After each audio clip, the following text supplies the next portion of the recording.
Good afternoon, I'm Vashan Brown with the Midday News. Special welcome if you're watching on onespotmedia.com.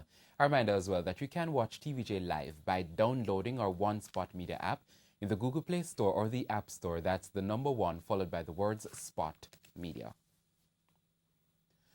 2 men died this morning in a crash along the Bustamante Highway in Clarendon. They've been identified as truck driver Eric Carty and bus driver Duran Ruel. The incident happened about 4 o'clock. It's still not clear what led to the collision. Reports are that Mr. Ruel was driving his Toyota Coaster bus towards Kingston when Mr. Carty entered the highway from a minor road at Palmer's Cross and headed in the opposite direction. Their vehicles were found crushed together at one section of the road. Both drivers were pronounced dead at hospital. 7 persons, including 3 women, were arrested after a firearm with 8 live rounds of ammunition were seized by the St. Anne police in a pre-dawn raid at a house in Lakeside Park, Discovery Bay. Reports are that the lawmen went to the house where the occupants were searched and the shotgun and rounds were found. The police also recovered several lead sheets used in the lottery scam. Head of the St. Anne Police Division, Superintendent Gary Francis, said there has been an increase in the use of the gun in recent weeks, resulting in several shootings. He also said he recognizes that because of the zones of special operations in other parishes, criminals will migrate to nearby parishes, and so the need to properly patrol the parish to safeguard its citizens is of importance. Speaking of the zones of special operations, it's been just over a week since the declaration of Denhamtown in West Kingston as the second zone of special operations, and the police say they're pleased with the efforts of the conduct or the reports of the conduct of the security forces. Head of Communications at the JCF, Superintendent Stephanie Lindsay, says despite the many positive reports, some residents have voiced several concerns that will have to be addressed. For the most part, very positive. There are a few persons say they still would like a little more courtesy on the part of the security forces, which we have noted, and it will be part of our briefing.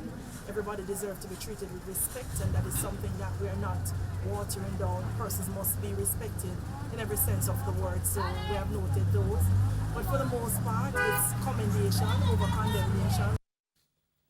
Superintendent Lindsay says this is a major step in gaining public confidence and trust. Human rights advocacy group Jamaicans for Justice, JFJ, has rejected one of the reasons given by the government for not attending Monday's Inter-American Commission on Human Rights hearing in Uruguay. JFJ spokesperson Roger Malcolm has labeled it as a cop-out. The Commission is hearing arguments about human rights abuses by Jamaica's state agents in relation to preventative detention and extrajudicial killings. The government pulled out at the last minute, saying it did not have a diplomatic representative in Uruguay. It also raised objection to the theme of the hearing in relation to the term Afro-descendants in Jamaica. Mr. Malcolm asserts that the reason given is inadequate and the government did not handle its non-appearance properly. For them to assert that because Jamaica is majority black, they couldn't show up to a hearing, and they inform persons at the 11th hour after petitioners have already invested time and energy to fly there. You know, the mother of Mario Dean is here making submissions, and the state didn't find it appropriate to even show up. I question whether or not this is a real substantive excuse, and more so one to avoid the scrutiny, but that's another discussion. The management of the Jamaica Urban Transit Company, JUTC, and the trade unions representing employees are to meet again by the middle of next month to continue discussions on the planned rationalization exercise at the state-run entity. JUTC Managing Director Paul Abrams revealed earlier this month that the company is overstaffed by 300 workers. Following a meeting yesterday between the JUTC's management and the unions, First Vice President of the University and Allied Workers Union, Clifton Grant, told our news center that the company was unable to provide information on the planned staff rationalization exercise. He said the unions are now in wait-and-see mode. It's chaos in Westmoreland today as residents enter their 3rd day of protest calling for better roads. The irate residents continue to use large boulders, old cars and trees to block the major road in the parish, despite efforts by the police in trying to clear the roadblock for the past 2 days. Most roads affected are in Whithorn, Frame Hill, Caledonia, Enfield and Beaufort main roads. Meanwhile, some 6 schools in the parish have been forced to close their doors because of the protest action. The schools affected are Beaufort Primary, Enfield Primary, Darliston Primary, Caledonia Primary and Infant School, Maud McLeod High, and Hold Hill Primary School. Acting principal of Caledonia All-Age and Infant School, Anastasia Garrison, says the school saw a low turnout on Monday and Tuesday. Today, school had to be closed. There are no students at school today because most of our students are from the Withorn section and some are coming from the Big Woods, so they are unable to come because there's no transportation for them to come here.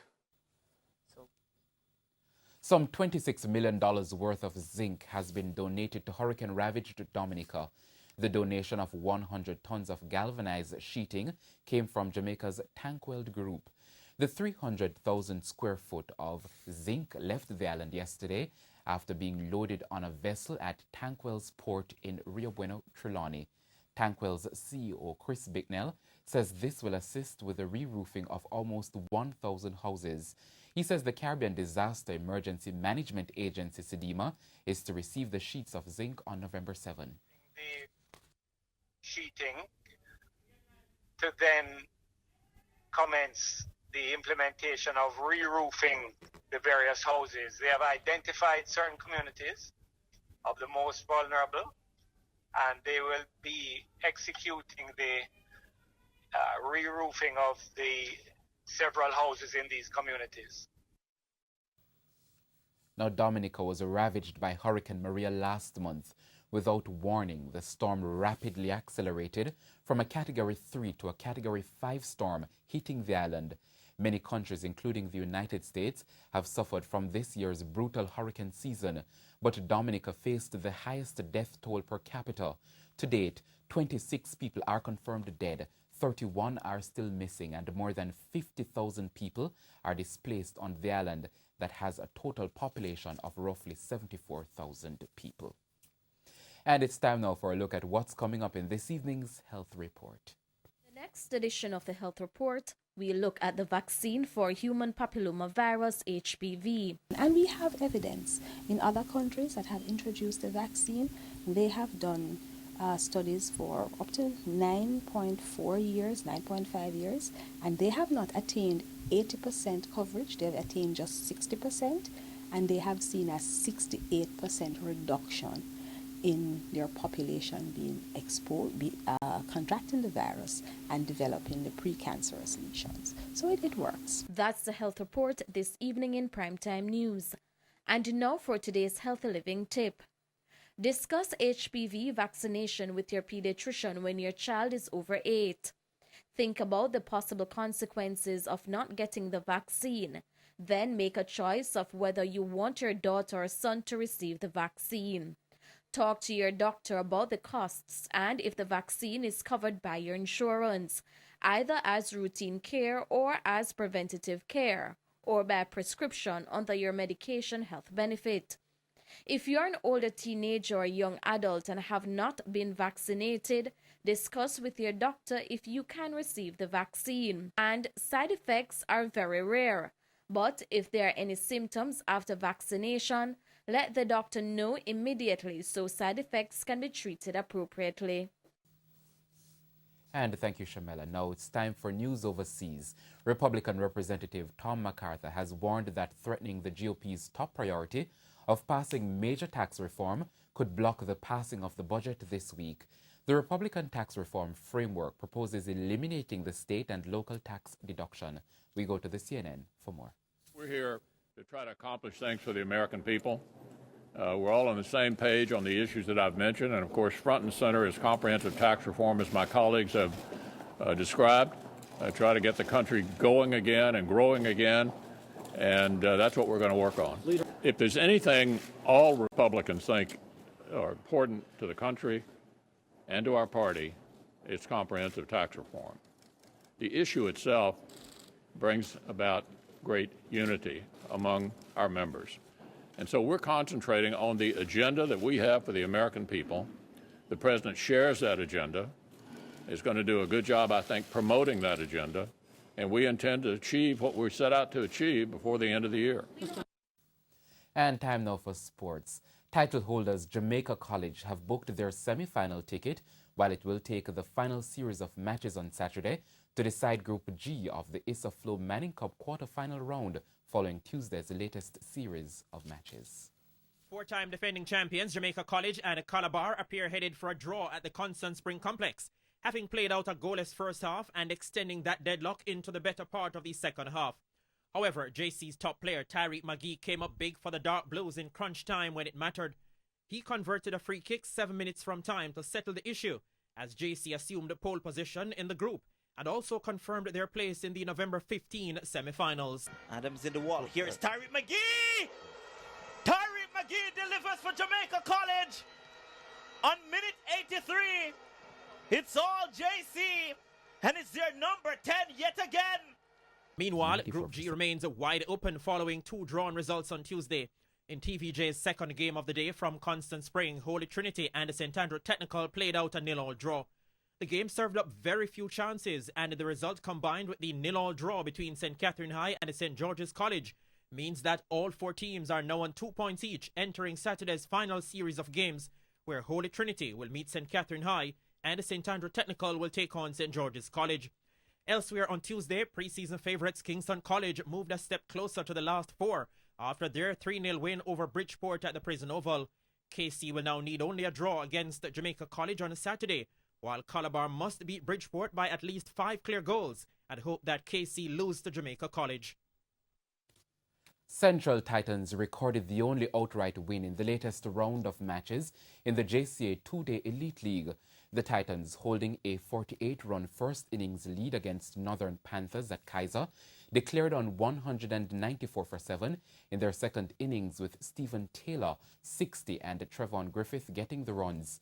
Set 232 for victory, the Panthers were blown away by Stephen Casey 4 for 25, O'Dane Brown 3 for 33 and Pete Salmon 3 for 41 as the Titans wrapped up a 100-run win. Over at Treasure Beach, Western Warriors won first innings points against Southern Seal. With no possible play on Saturday's first day, Dennis Bulai bragged 7 for 35 to skittle out the Seal for 112. Led by Jermaine Harrison, 81, the Warriors reached 169 for 7 when play was called off. And the game between leaders Combined University Colleges and the Eastern Tigers pitched out to a draw at Melbourne.